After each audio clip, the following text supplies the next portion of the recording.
Good morning and welcome to this week's Jump discussion. This week we're going to discuss marketing inbound and outbound, and is your social media marketing just more than clicks and like?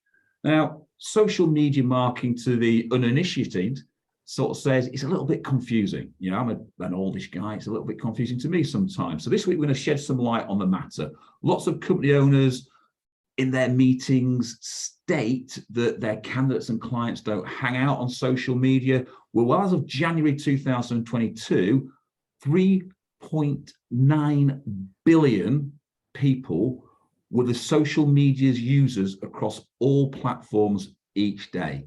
The amount of times that adults use social media platform is now higher than ever, with an average of 96 minutes per day. If we start to think about social media, short-form videos are the top social media formats, with 54% of social media marketers following a live stream, live audio, chat rooms that generate content. 8% of marketers say that funny content, so we've all got a problem here, is the most effective social media content. Short-form videos are the top social media formats that people use. And social media users overwhelmingly trust users as their preferred form of influencers and most likely to buy from them based on the product and recommendation. So let's look at some of the social medias. Facebook, 1.9 billion daily active users. Users spend on average 19.6 hours a month on Facebook, according to Hootsuite. According to the same poll, more than 50% of marketers plan to increase their investment into Facebook, YouTube, and TikTok, and 98% of Facebook users access the platform via their mobile. Instagram, 2 million users per day. 64% of Instagram users are under the age of 34. 90% of people on Instagram follow a business. So it's interesting, if you don't think your business is on Instagram, it should be on Instagram. Twitter, 229 million active users a day. 93% of the Twitter community members are open to brands getting involved in conversation, such as prevention and help. Links and clicks account for 92% of all user interactions with tweets. LinkedIn, the one that everyone wants to talk about. 830 million active users.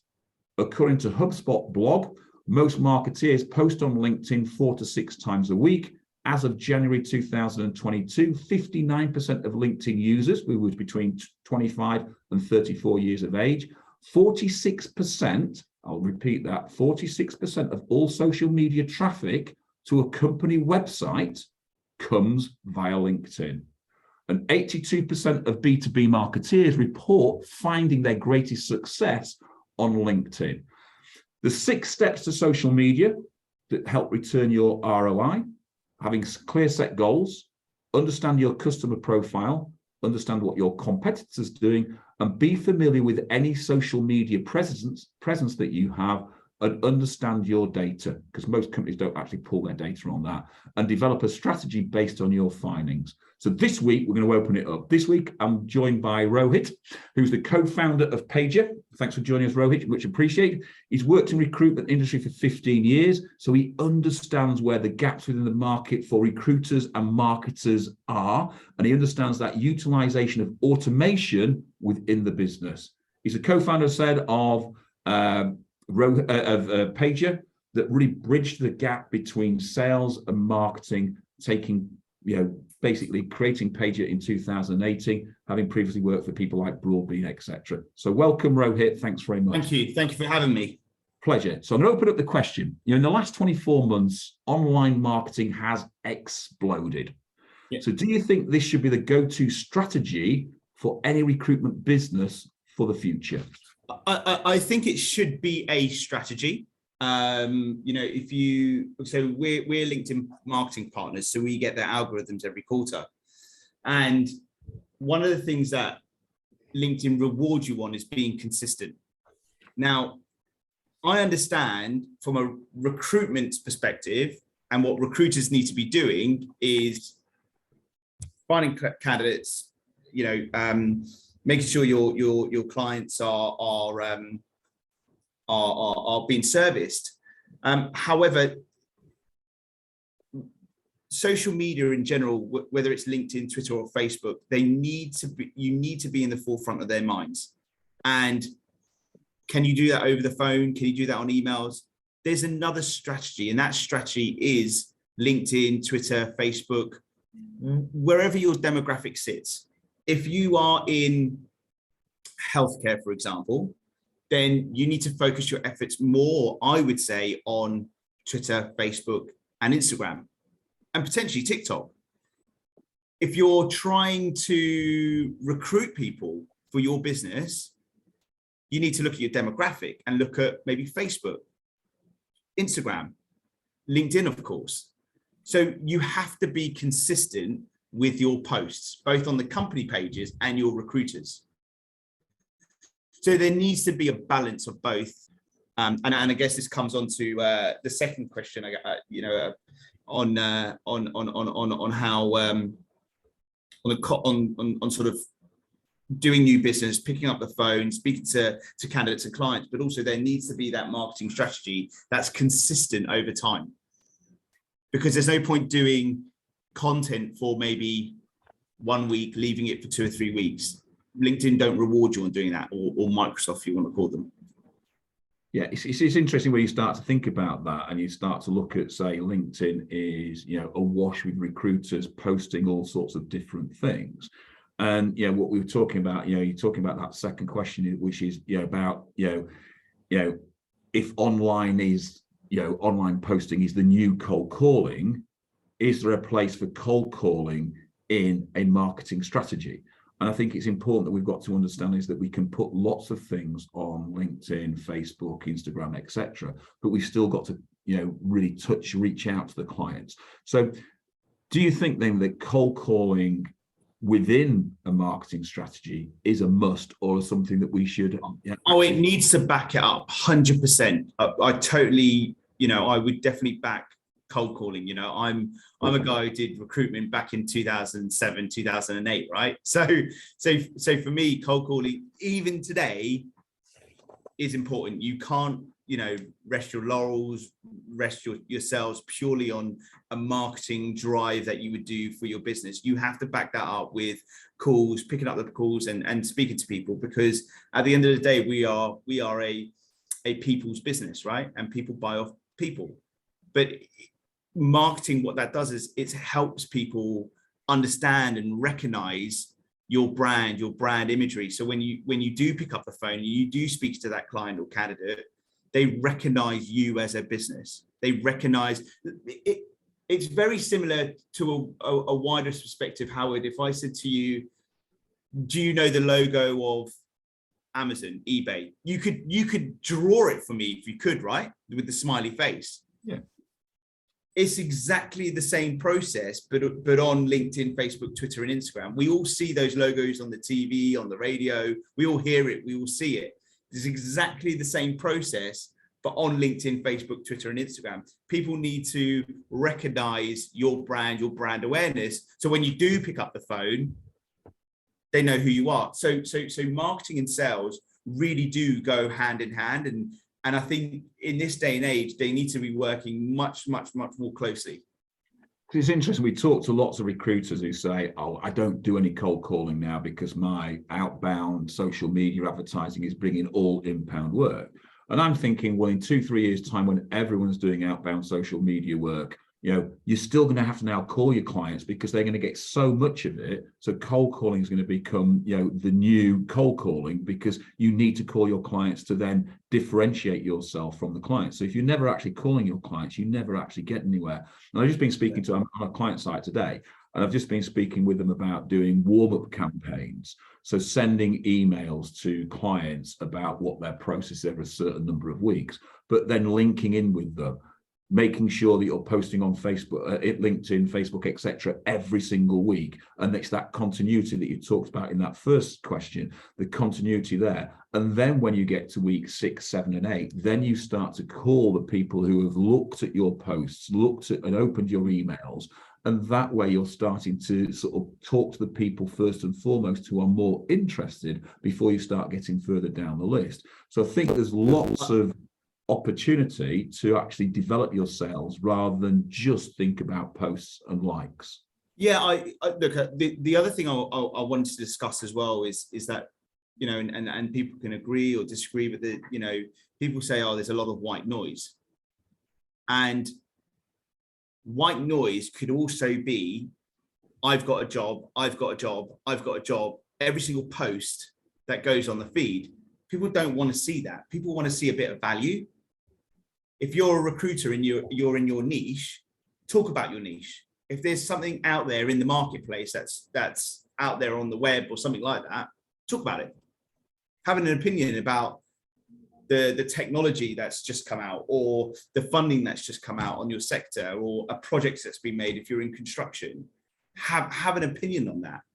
I'm not saying don't post your job adverts, because that is your service. Of course, do that, but and it goes back to this first thing I said, was having that balance between value and your service. You have to have a mixture of both in order to be successful, and then being consistent at the same time.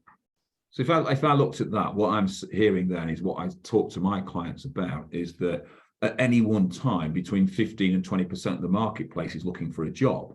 So if you're only posting jobs, then you're only attracted to those 15 to 20%. The 80% are ignoring you. But we know the 80%, a high percentage of them, if they've got the right job, will probably reply to that job. But they need that little bit of teasing, that little bit of, one of the stats was about, people will buy off people that they have contacted with on social media.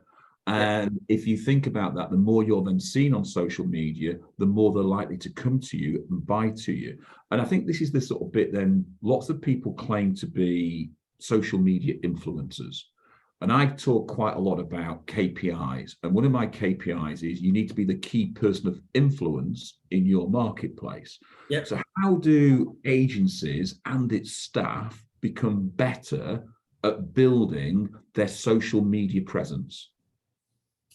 Well, you've got to have a plan, right? So you've got to be, you've got to understand and recognize that, look, you've got to put value, and it's going back to what you said earlier about if you're pushing out content out there, it's got to be relevant, and you've got to spark comments. You've got to spark interest from people that are following you. Give you an example, Howard. Last week there was someone that talked about SDRs and sales, and how it could be quite demoralizing, with someone just putting the phone down or saying no, not interested. For me, being in sales for so many years, I had an opinion about that article, and I had it in my head, and I was like, well, actually, no, I'm going to talk about it because I have my own opinion about what you've just said. Whether I agree or disagree with you, Howard, I am going to write something about it because I've seen you a few times. I disagree or agree on that post. I'm going to comment on it. So I'm not saying that you should go on LinkedIn and be controversial. You need to go out there and stay in your niche, have an opinion about the market and what's out there. And if it's, the content could be, once or twice a week, depending if there is news or if there's any content out there, then obviously put that in there. People want to see about you as well. You just mentioned earlier, Howard, about it's a people, we're in the people's game, right? So people want to know about you. So I'm not saying for you to post out stuff personally on LinkedIn, but if there's something that you've achieved or the business has achieved or something like that, yeah, maybe push that out once a month or twice a month. And it's just having that balance again. It's going back to that thing I said earlier about having that balance between content, creating your own content, and job adverts. Those are the three key metrics that I always discuss with my clients and prospects. You need to have curated content. So that's finding content in your industry. That's creating content. So maybe once or twice a month, not that many. And then job adverts. If you can get those three pillars right consistently over time, you start to build up organic followers that want to listen to you and actually want to follow you because you're giving out value. I think that's right. It's that organic followers. And if you think, Yeah. I can't remember what the book title is now, call it something like about 1,000 true followers. And they Yeah. talk, there's no point growing 1 million followers if only 1,000 people are going to buy from you. It's the 1,000 people that are buying from that you want to actually engage with, and how you engage with those true followers, rather than people that just like and never they don't actually do anything from there. And it's interesting that you talk about, your job posts, you talk about an organic post, and you talk about an industry post, because people want to know who you are. And I've noticed that, I post the odd post about camping and stuff like that. And what I tend to find is I get more interaction from that post than anything else, because it's part of you as a human being. And lots of people say, this isn't Facebook, but it's not about that. It's about clients buy from people they know, but people they like. And it's you opening up a bit of your, I suppose, personality to them, a bit of you being a bit human to them, rather than being this corporate person that just puts corporate information out. They want to see that bit. Yeah. And you mentioned there about content, and this is the bit that lots of people sort of struggle at, and lots of people, I struggle sometimes to find content. So how do you find content, and which type of content, in your opinion, has the best results? Well, look, it really does depend on the sector that you're in, right? If you know websites, keywords, then obviously you can get them from, I don't want to say it, but if you use something like a social media tool, there are tools out there that can find relevant content for you specifically in your niche, and that's the way to gain traction. Are you saying content from a third party, or creating your own content, Howard? I think I'm saying both, because if you go onto sort of LinkedIn and you go onto the home, your business page on LinkedIn tries to create content for you. You use the content button, and sometimes it works, sometimes it doesn't, sometimes it brings good content, etc. So there's a little bit of sort of understanding that. So what I'm talking about is both content from a business point of view, personal content. It's how do you find content, how do you produce content, and then, as I say, what results are you looking for from that content? So let's talk about the results first, because a lot of people think, I posted a few things and I didn't get any likes and comments. Those likes and comments are vanity metrics. They're people that just are going to like, and if they've got an opinion, they're going to say it. But there are millions and millions of users that will see your post and they won't interact with it. They won't like it. They comment on it, but they'll read it. They will click on it. And that's where you need the analytics that comes through behind it, because otherwise you won't know what's working, what doesn't work. The only way you're going to do that is by finding out whether they're actually clicking on it, whether they're actually reading it. And that's where Google Analytics comes in. Are people driving back to your website? Going back to actually creating the content, you've got to stay in your niche. Your recruiters, if you are in a niche, whether you're in construction, technology, play in that field and that field only. Because then when we talked about organic followers, your organic followers will start to increase ever so quickly. But also, what I also like to point out is hashtags. Hashtags are really important to use, because that's where you can tap into your second and third degree connections. So when you are posting content, be wary of the hashtags that you use. LinkedIn have stated that you can only use up to 5 hashtags. Otherwise, it won't increase that post. So make sure you're using 5 or less hashtags, and make sure those hashtags are relevant for your marketplace and that they are getting the best reach that you need. That's where you can tap into your second and third degree connections. And I think with hashtags are something that I sort of use quite a lot. And I think what people see, and I see lots of posts with hashtag Howard or hashtag, they make their own hashtags up. What you've got to understand is that you've got to research your hashtag and make people sure that people are following that hashtag. Otherwise, it's a waste of a hashtag. 100%. And so don't just make your hashtag up. What you've got to do is search that hashtag and make sure there's plenty of people on LinkedIn following that hashtag and how that works. I've got a couple of questions that have come in. There's an anonymous attendee that's put a question in. I think we've sort of covered most of it, but I just want to make sure that we get the right. So it says, as more and more recruiters and marketeers become savvy to the variations of contents, jobs, personal content, marketing content, etc., how do you ensure that yours stands out and gets a better level of engagement? That's a really good question. I want to give you a stat before I answer that question. 75% of users that use LinkedIn use their mobile phones. So when they're scrolling through their feed, you absolutely right. You need something that stands out. So from a contents perspective, you want to make something that's bright and actually eye-capturing. So moving images, and Howard, you made that stat earlier on this introduction. Moving images work very, very well, because as you can imagine, if they're scrolling through their feed on their mobile phones, they can see it and they're interacted and they slow down on their feed and they can potentially click on it straight away.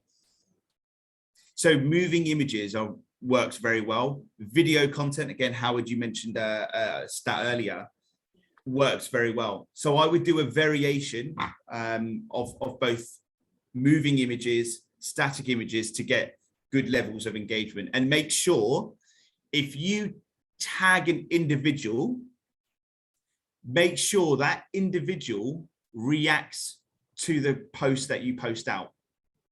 Because if you start tagging people and they don't react to it, they don't like or they don't comment, the post that you post out won't get the increase that needs and that visibility. So make sure that when you are posting an individual, that they interact with that post. That's where you'll start to see that good levels of engagement. I would also note as well is do not reshare other people's posts. Resharing, if you reshare someone's post, you won't be able to tap into your first degree connections, let alone your second and third degree connections. So always post directly onto your feed rather than resharing other people's posts within your business, for example, because the traction won't be there. So I'm so glad that you said that, and I'm sure Paul Jacobs will watch this video back because he is the great resharer of all the posts within Jump, and we keep saying, no, Paul, organically send your posts out. And on your feed, post on your feed. Yeah. So it's interesting. We've got another question as well that is coming from Laura Lee. How often do you review your insight analytics? Is it weekly, fortnight, or monthly, or do you tailor your content or to tailor to your content? Well, specifically, we've got a marketing manager in-house. So what we do is we look at Google Analytics, we look at where our traction is coming from, as Howard mentioned earlier. Is it LinkedIn? Is it the job boards? We look at our insights weekly. We look at how many demos that have come through. So all of those things we take into accountability. So weekly is your answer there. Okay. So let's sort of push back into this, because obviously we've talked about producing content and finding content, and we've talked about that some of your personal content will bring you the better results and how you work that. The 3 pillars, yeah. Social media marketing is almost sort of generic because obviously you can't really understand who's a candidate and who's a client on there from that point of view. So should your content be more defined to cover both areas that would be client specific and candidate specific, and then generic stuff as well? Yeah, look, I'm going to talk about the industry right now for a second, yeah. Because I have an opinion, and please put it in the Q&A or chat wherever you want. And if you have your own opinions, so please do speak up. But I'm always of a favor that, yes, we need to service our clients, and yes, we need to find those candidates, right? So yes, at the moment, there's loads of jobs and no candidates, right? But I think from a new business perspective, that always still needs to happen in the background, because we don't know what's going to happen, right? Who predicted a pandemic 2-3 years ago where there was no clients hiring, right? So I think there needs to be a mixture of both, Howard, coming back to your question, because you need to push out the services that you provide. You need to, of course, cater for those candidates where maybe your jobs comes in, or talk about interview prepping, or, you know, talking about home working versus office work, and how that's affected in today's society or in your specific sector, you know, and talk about that. So you need to cater for both candidates and clients, and talk about the business itself, which is your business, which is your recruitment business, of course. So I think you do need a mixture of both. So a mixture of both. So when we talk about that mixture of both, then talk to me about how you would differentiate what you would post out that would be more candidate specific to then what's more client specific. Because sometimes I think in certain marketplaces, candidates want to see what clients get and clients want to see what candidates get. And we spend an awful lot of money marketing just purely to our clients, when really our candidates are the catalyst to our billing, because without a candidate, you aren't going to get any billings from your clients. So how do we differentiate them to make sure that we are attracting both and driving both to our corporations? Yeah, and this is where the consistency comes in, right?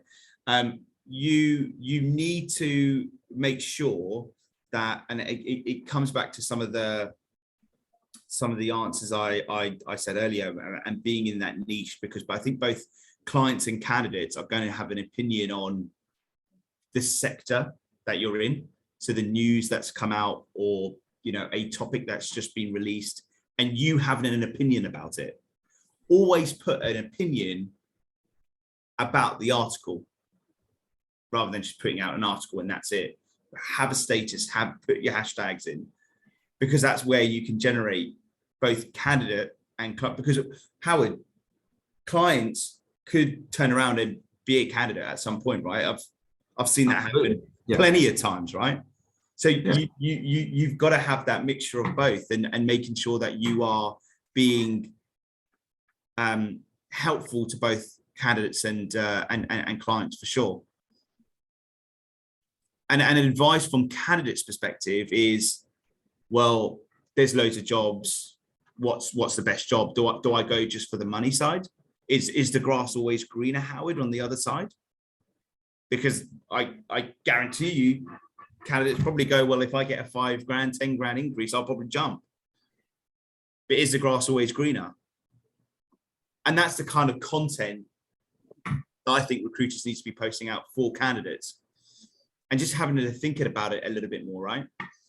So it's interesting, we think about that, and a lot of content I see is, besides the jobs, is how to pass an interview, you know, interview questions, you know, how to present a CV, etc. So what you're actually talking about is things that are more generically interesting to both your candidates and to your clients, that they would engage with. So you become sort of the font of knowledge, or you become, what's the right word? You become the influence of knowledge, where people will come to you because you're giving good information about the markets and market trends, what's happening. Yeah, market, 100% market trends, definitely. These things are what we should be then sort of thinking about, you know, rather than just a generic post. It should be more specific, in line with who you're trying to attract. So if you've got lots of jobs on and you want to attract candidates, you'd be putting more specific candidate type of posts to bring candidates back to you, whether it's back to your job board on your website, or whether it's back to your LinkedIn feed for your jobs. And the same with clients, is about doing that. So talk to me about then, when we look at marketing and we look at how much we've done, you know, you talked very much about moving pictures, and you talked very much about video imagery. Now, Charles has asked, and apologies if I've missed it, but can you clarify what you mean by moving images opposed to short video clips? And it's interesting that I've done lots of experiments on some of the videos that we post out. Talk to me about the difference between, say, a moving image and a video clip, and where you get the impact on that video or that moving image from. Okay, let me give it in like a real simple term, yeah? So let me talk to you about how people do it right now, and I see it all the time, and then I'll tell you how to then turn it into somewhere where people can go back to your ecosystem, which is your own website. Yeah. So what I see at the moment, which frustrates me a lot, and then I said earlier that 75% of users on LinkedIn use their mobile phone to use LinkedIn, right? What I see is, Howard, I'm looking for a .NET developer. Please call me or inbox me. That's it.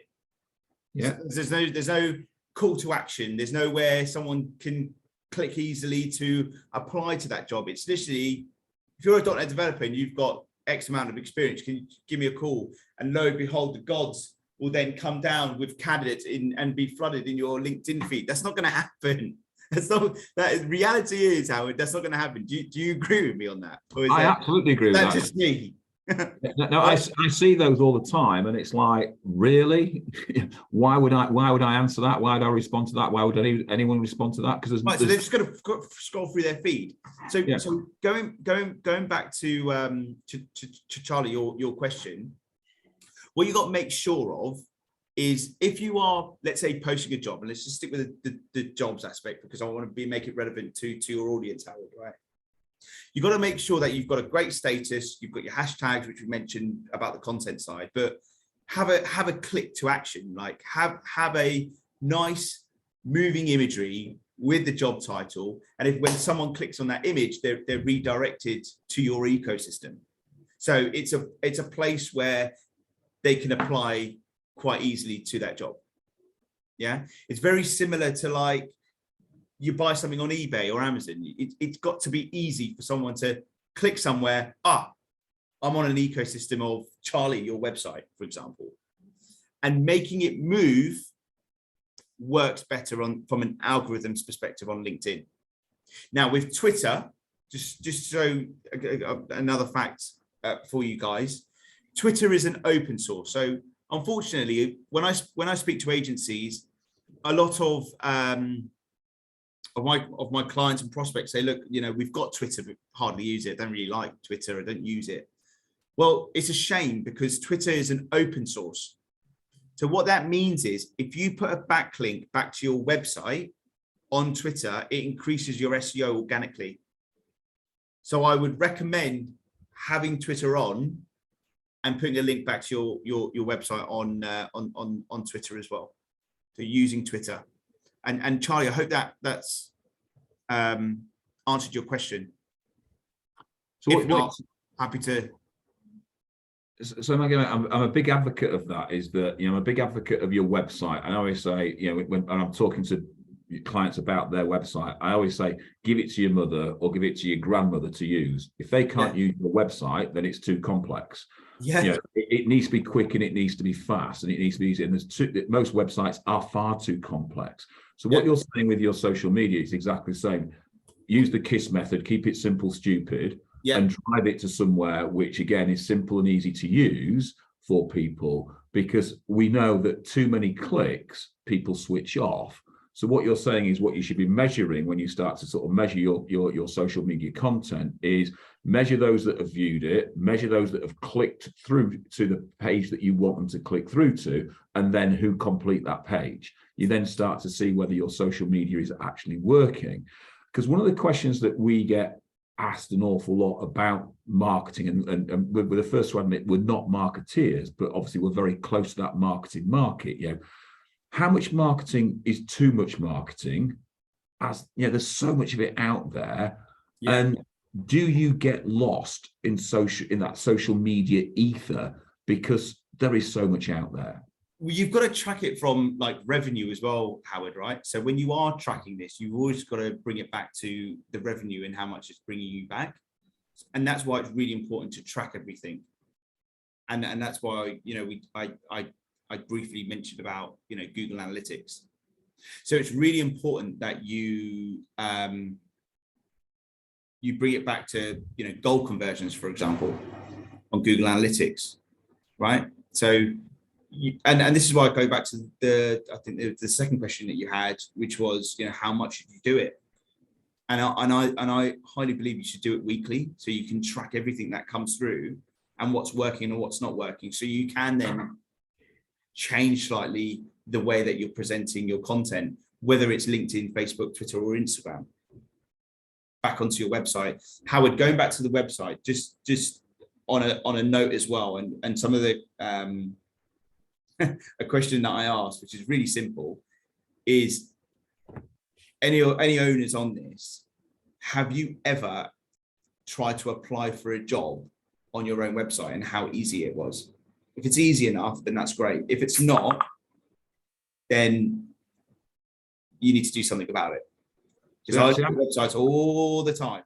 So I caveat that, and I actually agree with that. But what I tend to do is say, don't you do it, give it to your wife or give it to your mother or give it to somebody else, because most people who work in recruitment understands how their website works, and therefore they think it's simple, even though there's loads and loads of clicks, because they know what to do with it.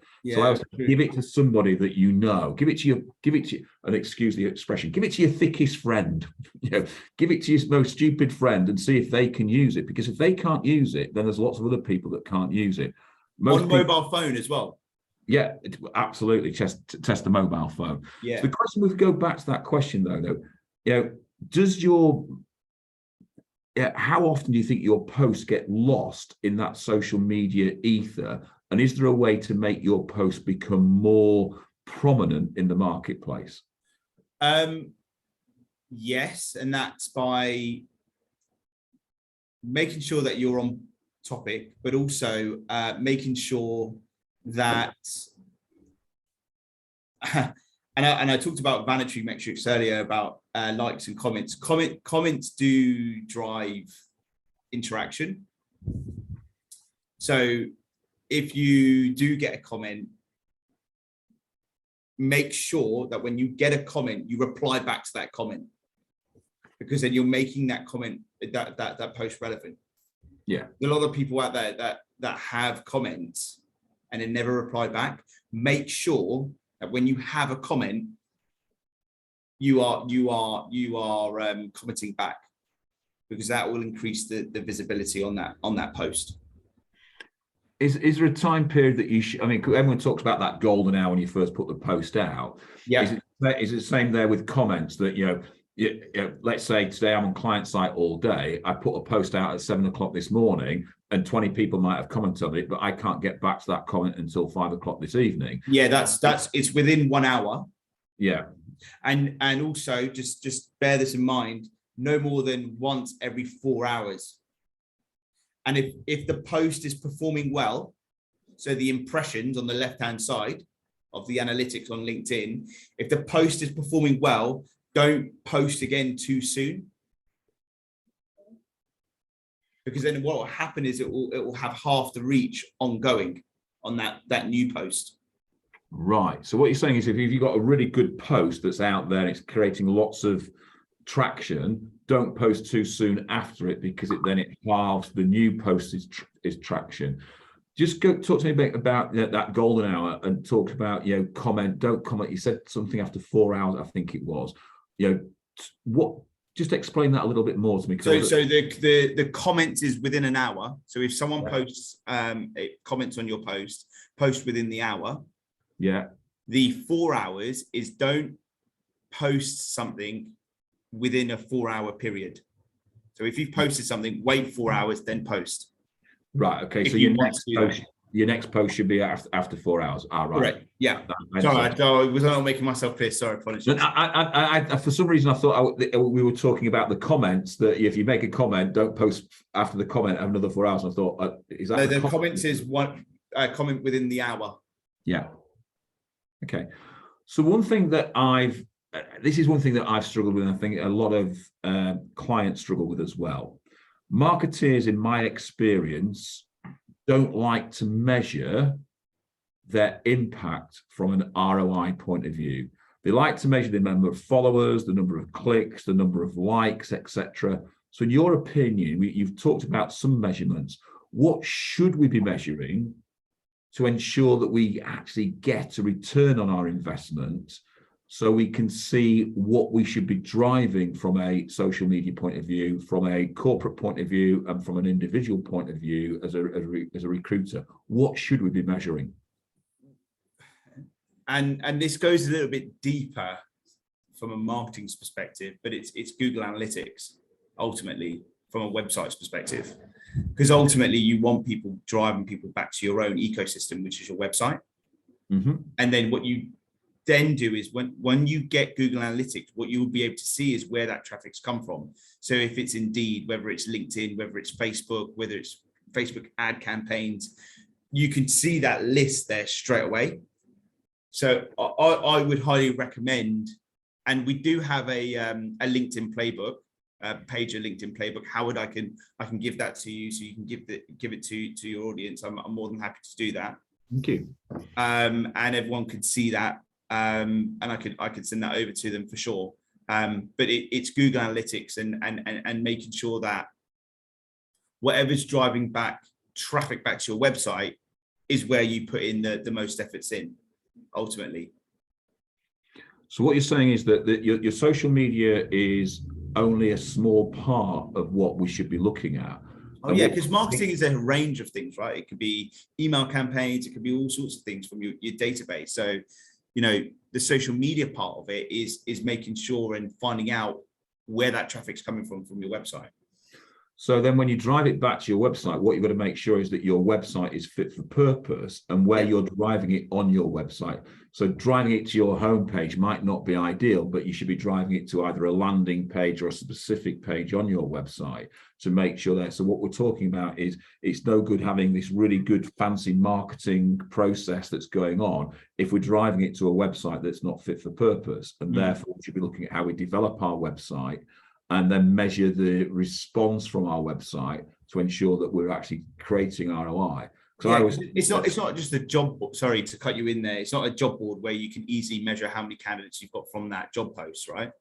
Yeah. We're you know, and you mentioned this earlier, it's about clients and candidates coming into your ecosystem, which is your website. Okay, so this isn't meant to be a loaded question, but it's going to sound like a loaded question to the audience. Here we go. No. So the one thing I hear is that, you know, we've spent all this money on social media, but my staff don't do it on a regular basis. You know, I haven't got time to do it on a regular basis. Yeah. Talk to me about AI and talk to me about how AI can help that interaction, because sometimes what I'm hearing is that organic posts get far more interaction than a post that's been done by an AI process. Well, it depends on whether they're using the LinkedIn API. Okay. If they're using the LinkedIn API of that tool, then there will be no difference. Right, okay. But it goes back to the start, right? When you introduced me, you know, marketing and sales need to be working hand in hand, right? So you need to have a real conscious effort for your recruiters to be posting, because marketing isn't just posting on job boards anymore, unfortunately. Whether people want to agree with that or not, you know, please challenge me, but it's more than that. It's more than just I've got a job, because it becomes white noise, Howard. I would also, what works quite well, what works with our clients is gamification. So putting some sort of, you know, prize on it, making sure, you know, who's posting the most, who's getting the most reactions, who's getting, you know, the most click-throughs, and you could do it that way. So gamification works well. You know, we all know that are very competitive in their space, right? So gamification works very well. You know, if you start putting that element in, they start to take an interest. Do you agree on that? Absolutely, I agree in that. And yeah, I think that's a good thing to be doing. But what you're talking about from an AI point of view, and let's sort of talk specifically a little bit about Pager, is that because you've got that clarification with LinkedIn from an API point of view, that there's lots of people who backdoor LinkedIn with certain processes. And what you're saying is that your process for posting on LinkedIn has no detrimental effect on the quality of the post and the viewers of that post, because you have a relationship with LinkedIn. Yeah, we're LinkedIn marketing partners. So you can be recruitment partners or you could be marketing partners. We are marketing partners of LinkedIn. Okay. So we get their algorithms, we get their APIs every quarter. So everything that you do through our platform, it goes through the API. Okay. So we don't want to upset the LinkedIn, full stop. The LinkedIn. Yeah. So what we're saying is then that your process allows consultants and the business to multi-post. It brings content to you so they can have content that's created, and it creates visual content, as in moving content in video, all on the platform to help people move further forward in that. So what you're saying is that you've looked at what LinkedIn does, looked at how LinkedIn can then produce the results from a social media platform, and you've created a piece of AI that then enables recruiters to do that in a more easier fashion than before. Correct. Yeah. And you mentioned about how can you get recruiters to be posting more content. That's what we do as well, so you can bridge that gap. So if you guys have a marketing manager or marketing department, they can then distribute content directly onto the recruiters' feeds without them having to do anything. So automation comes in play for your recruiters, because going back to the start, they don't have time. They don't have time to find relevant content, to create really nice graphical imagery, Charlie, that's moving. And I guess that's where we come in from an automations perspective. Thanks for the plug-in, Howard. Okay. No, I just think it's not just a plug to Page, because this is the big question that we get asked, and people say we don't have time to post 3 times a week. We don't have time to do this, and we can't find the content to do that. Yeah. And to me, we talk about the KISS methodology, keep it simple, stupid, and we talk about maximizing your time speaking to your candidates and clients. So we can maximize that time by automating certain processes. We are all about that, and we are all for that. And I think today sort of enlightened me quite a lot on certain things that we can be doing and should be doing from the recruitment process to help promote our business, promote our product, promote our service out to the marketplace, that then will make our product more known within our marketplace and become more trusted within our marketplace. And I think that's the big stat that sort of I pulled out this week. It doesn't take too much time either. Like, a lot of people talk about, we just don't have time for marketing. It's all about time, Howard. It doesn't take time at all. Like, and then you bring in automation as well. It does it for you, because we know that recruiters are probably the most second busiest people in the world, right? Apart from doctors and nurses. There's loads of jobs to fill, no candidates, right? Yeah. We know that there's no time. They don't have time to find relevant content, create really nice graphical imagery, or even create content themselves. And that's why we wanted to aid agencies to get relevant content specifically in their niche, and automate job adverts that ultimately go back to their own ecosystem, because that's the way it should be. So the stat that I brought out right at the beginning was social media's users overwhelmingly trust others as their preferred form of influencers and are more likely to buy from them based on product recommendation versus celebrities. So 37% of people will buy from businesses rather than 7% from celebrities. So what we're saying is, if your business and your consultants are posting on a regular basis, the overwhelming trust of other users is started to be created. Yeah. And that, to me, I think is the presence that we've brought out today on how we do that and how we drive that, and then using Google Analytics to actually measure what is being productive and what isn't being productive, then will help you to move from there. So Rohit, thanks for your comments today. Thanks for your input. It's been really interesting from my point of view. I hope the audience have liked it. Next week, we're going to touch on that process a little bit further, because what we're going to touch on is, are your team leaders and your managers getting strangled by the amount of work that they're doing and having to do that's and stopping them from performing and making your team perform. So join us next week for that. Rohit, once again, thank you for your time. Much appreciated. If you drop that link down to me for your LinkedIn playbook, then I can get that out to people as well. Ladies and gents, thanks for your time. It's been much appreciated. I hope you've enjoyed today's session. If you want to sort of find out more about Rohit, find him on LinkedIn. I'm sure I'd be happy to sort of link in and connect with you and to talk further about Page and how Page can work. Thank you very much for your time, guys. Thank you. Appreciate it. Thanks for your time. Much appreciated. See you all next week. See ya.